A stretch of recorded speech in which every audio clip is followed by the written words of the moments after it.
The man who turned $6,000 into $130 billion just said the words nobody on Wall Street wanted to hear. Warren Buffett, 95 years old, the most trusted investor alive, looked straight into the camera and compared artificial intelligence to the atomic bomb, not as a compliment, as a warning. Warren Buffett doesn't panic. That's the thing you need to understand before anything else. This is a man who watched the Dow Jones collapse 89% during the Great Depression. He lived through the Cold War, the Kennedy assassination, Vietnam, the 1987 Black Monday crash, the dot-com bubble, 9/11, the 2008 financial crisis, and a global pandemic. Through all of it, every crisis, every market meltdown, every headline that screamed, "This time it's different," Buffett stayed calm. He held his positions. He bought when others sold. He kept his mouth shut when other investors were screaming. So, when Warren Buffett raises his voice, you stop what you're doing. And right now, in 2025 and 2026, Warren Buffett is raising his voice about artificial intelligence. He's not just cautious about it. He's not just skeptical. He's saying, directly, clearly, without hesitation, that AI might be the most dangerous thing human civilization has ever created. More dangerous than nuclear weapons, more destabilizing than any war, more disruptive than any crash he has ever witnessed in 95 years of living on this earth.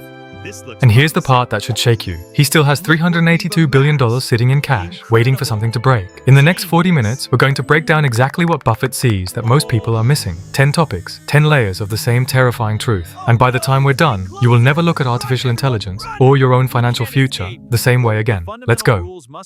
To understand why Buffett's warning about AI matters so much, you first have to understand who Warren Buffett actually is. Not the legend, not the meme, not the eat McDonald's every morning guy. The real man.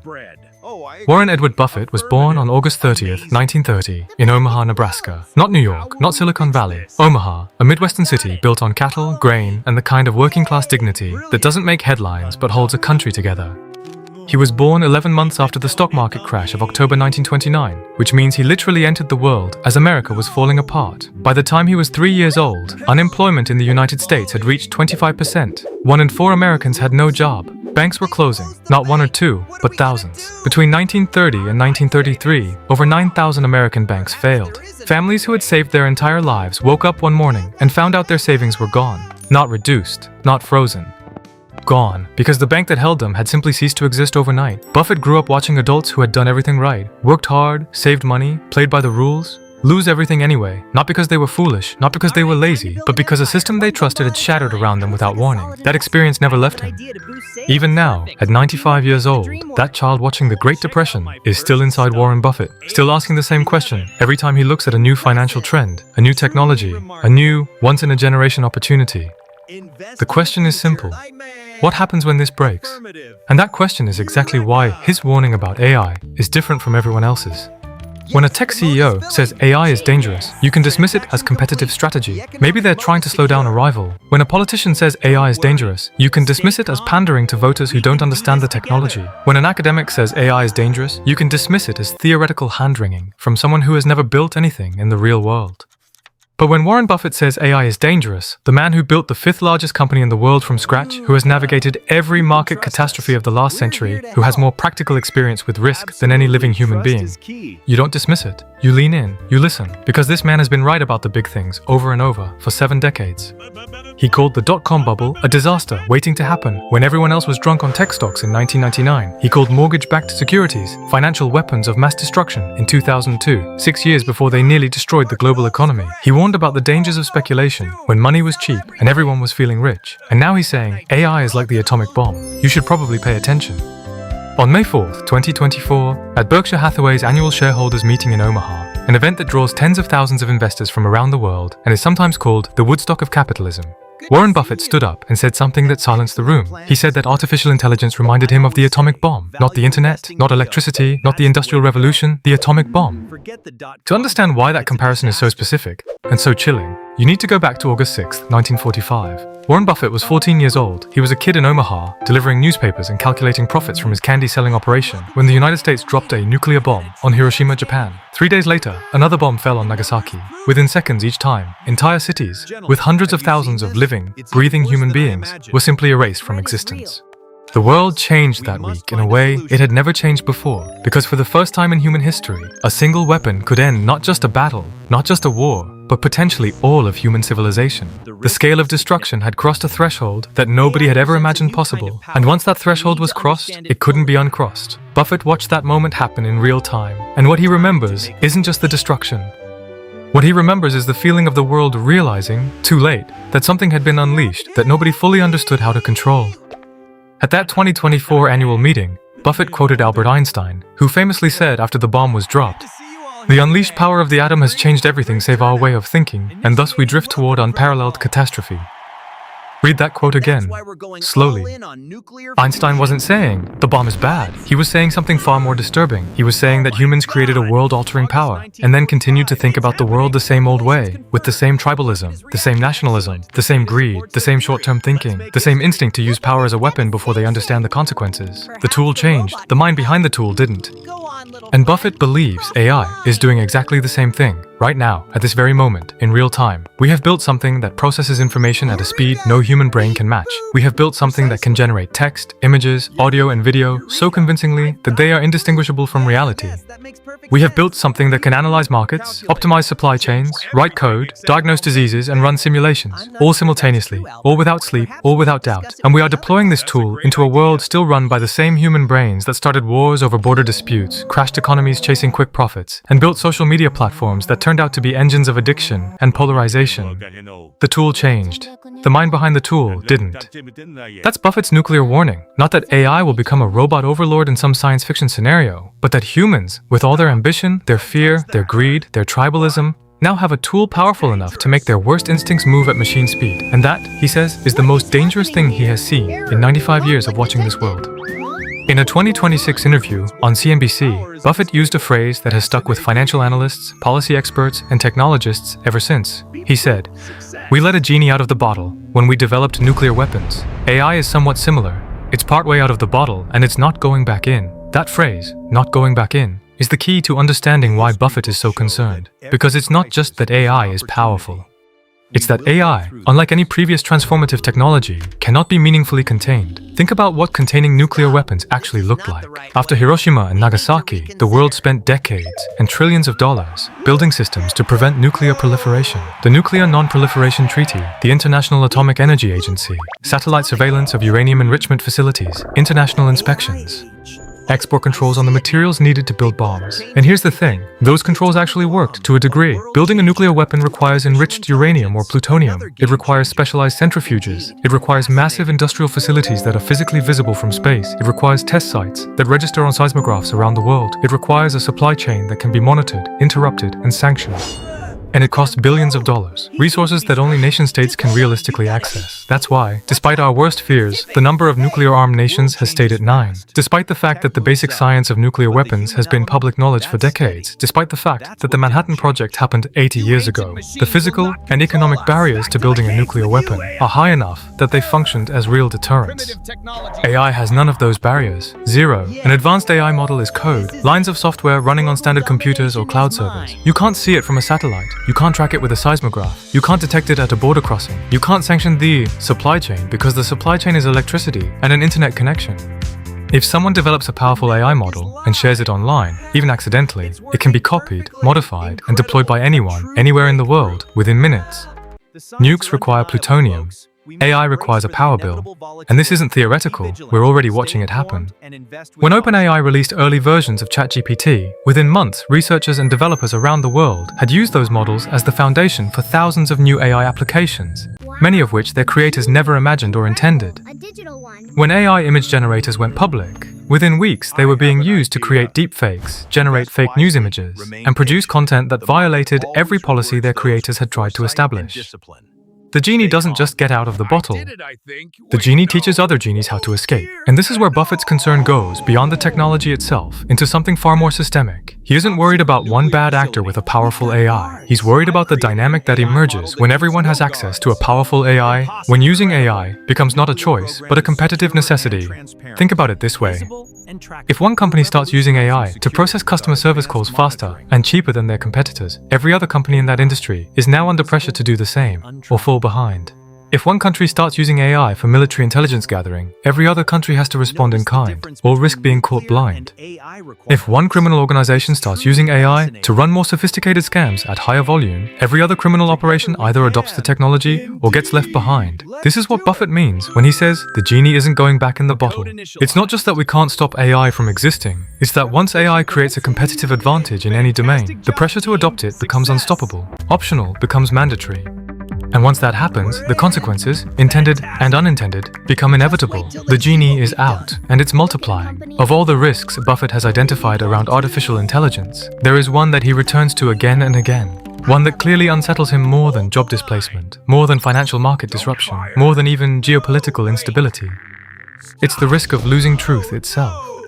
In his 2023 shareholder letter, Buffett raised the alarm about AI-powered scams. He pointed out that fraud already cost Americans approximately $10 billion a year, and that number was calculated before deepfake technology became widely accessible. His concern was clear. When AI can perfectly replicate a human voice, a human face, a human signature, when it can fabricate a video of a CEO announcing a scandal or an audio clip of a president declaring an emergency, how do you know what's real? Let's make this concrete, because abstract dangers are easy to dismiss. Imagine you're watching the evening news. A video appears, shot with professional camera quality, perfect lighting, completely convincing body language, of the CEO of a major American bank announcing that the bank has discovered massive internal fraud, that the accounts of millions of customers have been compromised, that the bank is freezing withdrawals while regulators investigate. Now imagine that video is completely fake, generated in hours by an AI system trained on thousands of hours of that CEO's real public appearances. What happens in the 45 minutes before the fact-checkers can confirm it's a deep fake? Millions of people see the video, millions more see their friends sharing it on social media. The bank's stock starts dropping. Automated trading algorithms detect the price movement and amplify it, selling faster than any human could intervene. Panicked depositors start trying to access their accounts. Some branch locations see lines forming. By the time the truth comes out, the stock has lost 30% of its value. Billions of dollars have evaporated. Some of those automated sell orders can't be reversed. And the people who created the fake video, if they were short-selling that bank's stock, betting that the price would fall, they made a fortune. In and out in under an hour. Anonymous. Probably operating from another country. This isn't science fiction. Every technical component of that scenario exists right now, today, in 2025. The deepfake technology is real. The algorithmic trading systems that respond to price movements in milliseconds are real. The ability to short sell a stock anonymously through offshore accounts is real. Buffett understands this threat at a visceral level because his entire philosophy as an investor depends on trust. His famous line, "It takes 20 years to build a reputation and 5 minutes to ruin it," was a metaphor about human behavior when he first said it. In the AI era, it's literally true. Except now, it might be 5 seconds, not 5 minutes. Berkshire Hathaway's value, and the value of every company Buffett has ever invested in, rest on the assumption that the information available to investors is basically reliable, that when a company's CEO speaks, those words represent reality, that when financial statements are published, those numbers reflect actual performance, that when a news outlet reports a story, there's a human journalist behind it who gathered evidence and checked sources. What happens to the concept of investing in trustworthy companies when trustworthiness itself can be manufactured? When a bad actor can make any company look corrupt, any CEO look dishonest, any financial report look fraudulent, and do it faster than the truth can respond. Buffett's Great Depression upbringing gives him a unique perspective on this. In the 1930s, one of the deepest wounds wasn't just economic, it was the collapse of trust in institutions. When banks failed, Americans didn't just lose money, they lost faith in the entire financial system. It took a generation to rebuild that faith, and the rebuilding happened because people could eventually see the truth, the bank records, the regulatory reports, the real numbers, and verify that the new system was safer. But what if the records themselves could be faked? What if the regulatory reports could be fabricated? What if you could never be fully certain that any piece of information, any video, any document, any voice you heard was real? That's the world Buffett fears AI is building. Not a world of obvious lies that people can see through. A world of perfect lies, indistinguishable from truth, mass-produced at machine speed, spreading across the globe before any correction is possible. When truth becomes unreliable, everything built on trust, and which is everything that matters in a functioning society, starts to shake.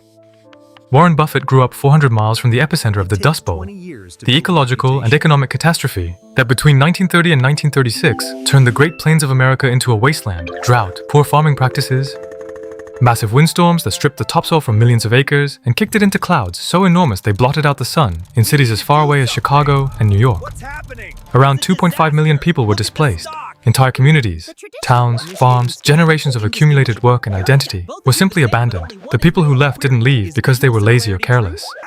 They left because the system that sustained them had collapsed through a combination of natural forces and human decisions that nobody had fully anticipated. Buffett sees AI creating a digital dust bowl, and the scale he's describing is not 2.5 million people, it's 60 million. A 2025 McKinsey Global Institute report projected that artificial intelligence could perform up to 30% of all work hours currently performed by Americans by the year 2030. 30%. And the jobs affected aren't just the ones you might expect. Assembly line workers, truck drivers, warehouse staff. The disruption reaches into every corner of the economy. Legal assistants who spend their days summarizing depositions and researching case law. AI does it faster, cheaper, and with fewer errors. Financial analysts who build spreadsheet models to evaluate investment opportunities. Algorithms process the same data in seconds and flag insights that a human analyst might take days to identify. Radiologists reviewing medical imaging for early signs of disease. AI systems trained on millions of scans are matching, and in some cases exceeding human diagnostic accuracy. Customer service representatives handling routine inquiries, already being replaced at scale by AI chat systems sophisticated enough that most customers can't tell the difference. And beyond the individual jobs, think about what this does to communities. Detroit, Michigan, Gary, Indiana, Youngstown, Ohio. These cities were once the industrial heart of America, places where a man with a high school diploma and a strong back could walk into a factory, join a union, earn a living wage, buy a house, and raise a family. When manufacturing left, first to cheaper labor markets overseas, then to automation, those communities didn't just lose jobs, they lost purpose, identity, and infrastructure. The tax base collapsed, schools deteriorated, property values dropped, drug addiction surged. Population hemorrhaged. That process, which took 40 years to play out in the Rust Belt, could happen to a much wider range of communities much faster with AI. Because AI doesn't just automate physical labor, it automates cognitive labor. It automates the white-collar jobs that survived the first wave of outsourcing and automation. It reaches into law firms in suburban Atlanta, and insurance offices in Des Moines, and accounting departments in Memphis. And the wealth that AI creates, it doesn't distribute evenly. Goldman Sachs estimated that AI could add $7 trillion to global GDP over the next decade. But the research is equally clear about where that wealth goes. To the companies that own the AI platforms, the investors who backed those companies early, and the highly skilled technologists who build and maintain the systems. In other words, to a relatively small number of people concentrated in a handful of coastal tech hubs. Silicon Valley gets richer, Appalachian coal country gets poorer, the Dallas-Fort Worth suburb gets richer, the small manufacturing town in rural Ohio gets hollowed out. Buffett, who built his empire in Omaha, Nebraska, specifically because he wanted to stay connected to Main Street America rather than get swept up in Wall Street's short-sightedness, sees this dynamic clearly. He has always believed that America's strength comes not just from its financial markets or its technology companies, but from the broad, distributed prosperity of working Americans. The kind of prosperity that lets a middle-class family own a home, send their kids to college, and retire with dignity. A digital dust bowl threatens that foundation, and unlike the original dust bowl, there's no New Deal program that can simply put 60 million displaced workers back to work. The jobs that AI displaces don't come back in new forms, the same way that farm jobs gave way to factory jobs in the mid-20th century. The skills required to work alongside advanced AI systems are highly technical, require years of specialized training, and are concentrated in a narrow band of fields that can't absorb tens of millions of workers at once. Buffett isn't saying progress is bad. He's saying progress without a plan is a catastrophe waiting to happen. And right now, he sees almost no serious plan. Warren Buffett spent part of his military service handling payroll by hand, calculating, checking, rechecking every number on paper. He's described the experience as formative, because in that slow, painstaking process, there was an essential safety feature built in. A human being had to look at every decision before it was executed, and if something was wrong, a misplaced decimal, a transposed number, there was time to catch it, time to fix it. The slowness was the safeguard. Now imagine removing that safeguard completely. On May 6, 2010, the United States stock market experienced what became known as the flash crash. In the span of about 36 minutes, the Dow Jones Industrial Average fell nearly 1,000 points, wiping out almost $1 trillion in market value. Then, almost as quickly as it had fallen, it recovered. The cause was traced to a combination of automated trading algorithms that had triggered each other in a cascade of sell orders, each system responding to the others in a feedback loop that no human controller could interrupt quickly enough. The flash crash lasted 36 minutes. The market recovered. Nobody went to prison. The damage was ultimately contained. Now consider what that same event looks like in a world where AI trading systems are not just handling a portion of market volume, but are deeply integrated into global financial infrastructure, where AI systems at banks, hedge funds, pension funds, and sovereign wealth funds are all simultaneously analyzing the same global data streams, making decisions in microseconds, and responding to each other's movements in real time. A single piece of misinformation, a convincing deepfake video, a false regulatory announcement, a fabricated earnings report enters the system. The AI trading algorithms at firm A detect the news and begin selling. Their selling triggers the AI systems at firm B to sell as well, because their risk management protocols identify the price drop as a signal of broader instability. Firm B's selling triggers firm C. And firm C's selling triggers 17 other systems that are monitoring global volatility indicators. All of this happens in less time than it takes a human analyst to read the headline that started it. The 2010 flash crash had a cause that was eventually identified and a damage that was eventually recovered.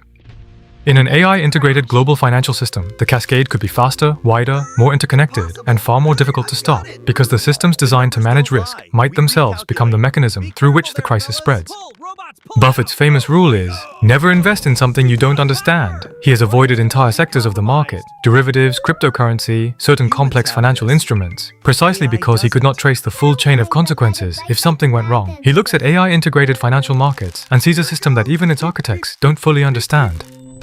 And he knows from a lifetime of experience that the things you don't understand are exactly where the worst surprises come from. There is a thought experiment that has become famous among artificial intelligence researchers. It goes like this. Imagine you build an AI system and give it one goal: maximize the production of paperclips. The AI begins producing paperclips efficiently.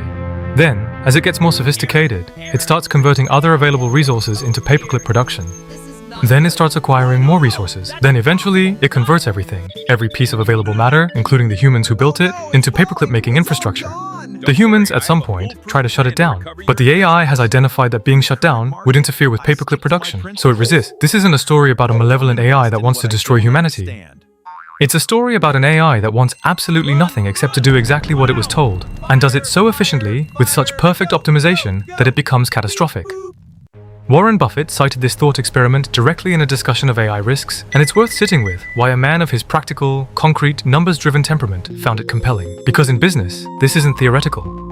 Buffett has watched companies optimize so aggressively for one metric, quarterly earnings, market share, growth rate, that they destroyed everything else that made them valuable. They cut research and development. They laid off experienced employees. They took on unsustainable debt. They made short-term decisions that undermined long-term stability, all in pursuit of a single number that their board had decided was the measure of success. Now give a company an AI system and tell it to maximize profits, not maximize long-term value, not maximize customer satisfaction, not maximize employee welfare, just maximize profits right now. That AI might discover that cutting safety corners in a product saves money. It might identify that aggressive pricing strategies in certain markets can extract maximum revenue, even if it harms customers long-term. It might find that manipulating supply chains, exploiting regulatory gaps, or engaging in practices that are technically legal but deeply harmful is the most efficient path to the number it's been told to maximize, and it will pursue that path with perfect, tireless, emotionless efficiency, at scale, at speed, without the nagging human doubt that sometimes, thankfully, slows down bad decisions. Buffett has always said that the most important factor in evaluating a business is its culture, whether the people running it have integrity. He's passed on many technically excellent investment opportunities because he didn't trust the people in charge to make good decisions when nobody was watching. AI doesn't have integrity, it doesn't have conscience, it doesn't have the fear of shame or the desire for legacy that, however imperfectly, keep human decision makers at least partially honest. It has objectives, and if the objectives are wrong, even slightly wrong, even subtly wrong, a sufficiently powerful AI will pursue them to consequences that nobody intended and nobody anticipated. The paperclip problem, in Buffett's framing, is not about robot apocalypse. It's about optimization without wisdom, power without judgment.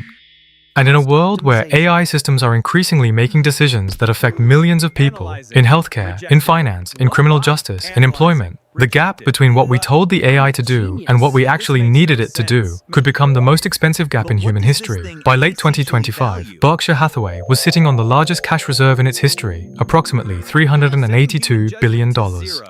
To put that in perspective, that's more than the entire GDP of countries like South Africa, Denmark, or Singapore. It's more cash than most governments hold in reserve. It's enough money to buy Apple, Microsoft, or Alphabet outright, with billions left over. And it's sitting there doing almost nothing, earning modest interest on US Treasury bills. The financial media has spent months trying to explain this. Some say Buffett has lost his touch, that he's too conservative for the modern market, that he doesn't understand tech, that he's leaving returns on the table. Some say he's simply waiting for a market correction to do a massive acquisition. Some say it's a reflection of his advanced age and a desire to maintain stability at Berkshire. All of those explanations miss the point. Warren Buffett has been building that cash pile deliberately, over years, with full knowledge of what he's doing and why. As of early January 2026, approximately $305 billion of that reserve was in short-term US Treasury bills, the safest possible store of value in the American financial system, with another $72 billion in liquid cash, and those T-bills aren't dead money. They're generating billions of dollars in interest annually, turning Berkshire's war chest into a vault that essentially pays rent on itself while it waits. To understand what this means, you need to understand Buffett's investing philosophy at its core. His approach has always been to hold cash not as a permanent strategy, but as dry powder. Ammunition that can be deployed at maximum effect when panic strikes. He bought heavily during the 2008 financial crisis, when everyone else was selling in terror. He made deals during the COVID-19 pandemic sell-off of early 2020. He builds cash reserves precisely so that when the market breaks, he has the resources to act while everyone else is paralyzed. The size of his current cash pile, the largest in history, tells you something specific about how Buffett assesses the current moment. He doesn't think the market is fairly priced. He doesn't think the opportunities in front of him justify the valuations being asked, and he thinks the probability of a significant market correction is high enough that he wants to be positioned to move quickly when it happens. Now layer his AI warnings on top of that positioning. Buffett believes the market is currently in the grip of AI excitement, a technological gold rush, not unlike the late 1990s dot-com bubble, when investors poured money into any company that had a website and a business plan involving the internet. In that bubble, valuations disconnected from fundamentals. Companies with no earnings, no clear path to profitability, and no sustainable competitive advantage were valued at hundreds of millions of dollars because they were internet companies. When the bubble burst in 2000-2001, the Nasdaq fell 78%. Trillions of dollars in paper wealth evaporated. Real people lost their savings, their jobs, and their retirement funds. Buffett sees the same irrational exuberance in the AI sector today. Companies are being valued not on what they earn, but on what people believe AI might help them earn someday. The narrative is powerful, the excitement is real, and just as in 1999, the excitement is disconnected from the underlying economics. He's also worried about something more specific, that AI will disrupt the businesses that currently make his portfolio valuable. His insurance companies, his energy businesses, his consumer brands, his financial services holdings, all of these face at least some exposure to AI-driven disruption. When software can change an industry overnight, even moat businesses with lasting competitive advantages can find their moats drained by technological change faster than anyone anticipated. So, the $382 billion cash pile is a message. It says, I don't trust what I'm seeing. I think this ends badly for the over-enthusiasts. And when the panic hits, I want to be the person with the resources to act. That's not pessimism. That's the strategy that has made Warren Buffett one of the 3 wealthiest people on earth. And it should make every investor in America pay very close attention. Here's the thing about Warren Buffett that most people reporting on his AI warnings conveniently leave out. He still owns Apple. He still owns Amazon. And in late 2025, Berkshire Hathaway quietly added a multi-billion-dollar position in Alphabet, Google's parent company. Between those 3 holdings alone, approximately 23% of Berkshire's entire stock portfolio is tied to companies that are among the most significant drivers of the AI revolution. Apple designs the chips, Amazon runs the cloud infrastructure, Alphabet owns the search algorithms, the DeepMind research operation, and some of the most advanced AI development in the world.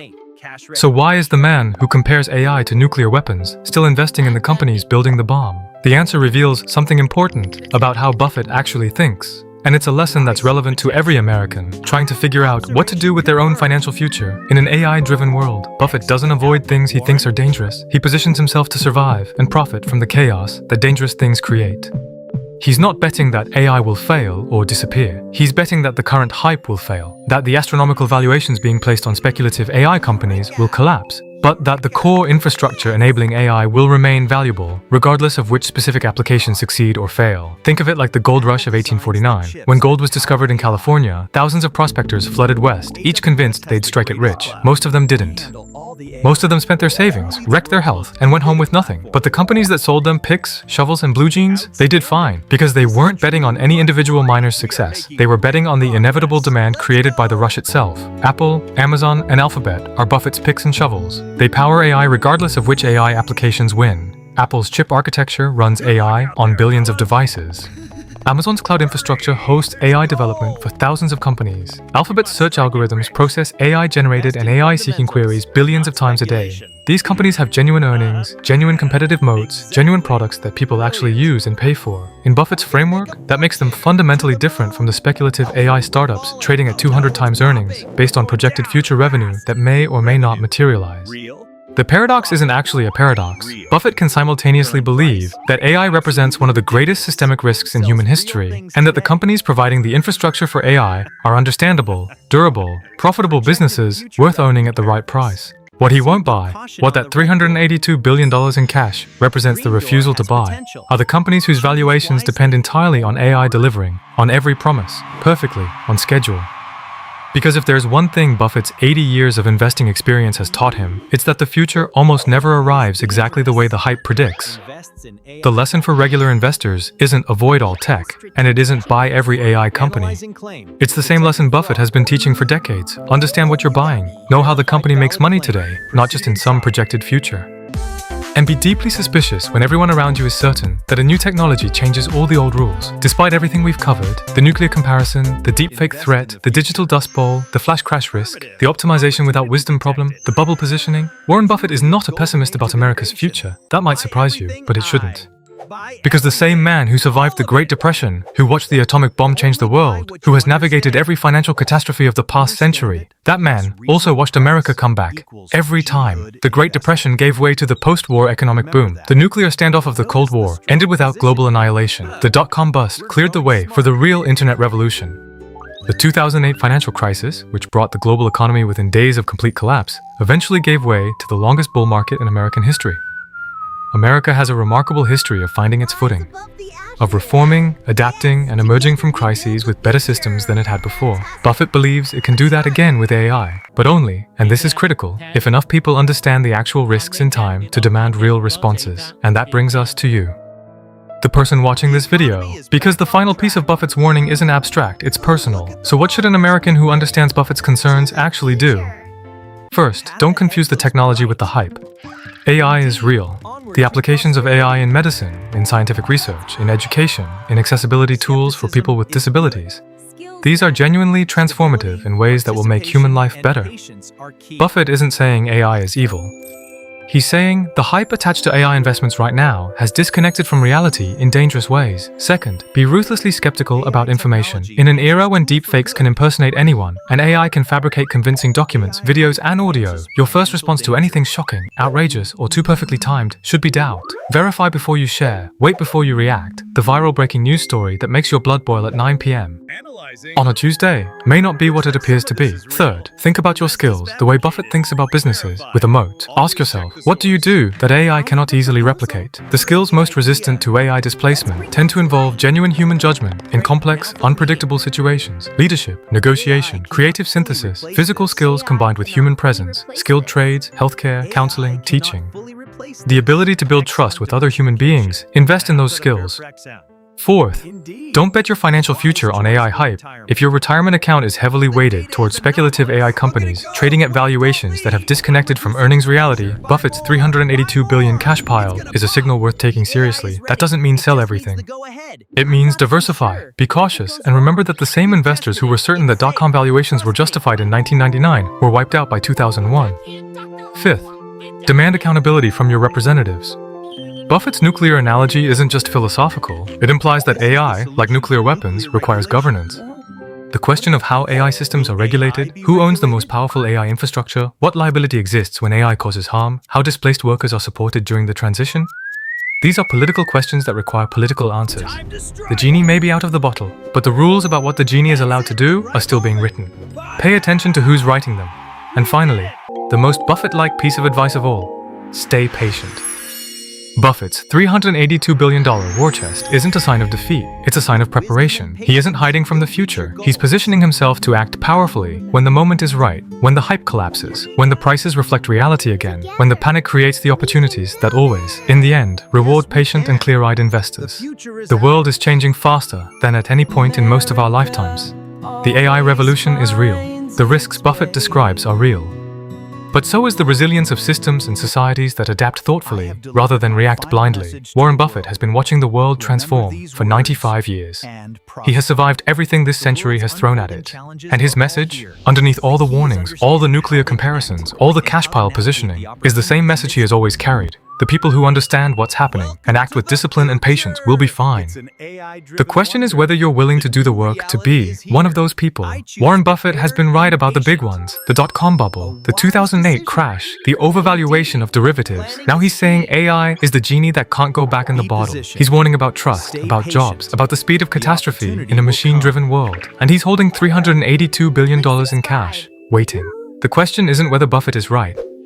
The question is, are you going to be positioned to survive what comes next? If this opened your eyes, share it with someone who needs to hear it, because the best time to understand a warning is before the thing it's warning about happens.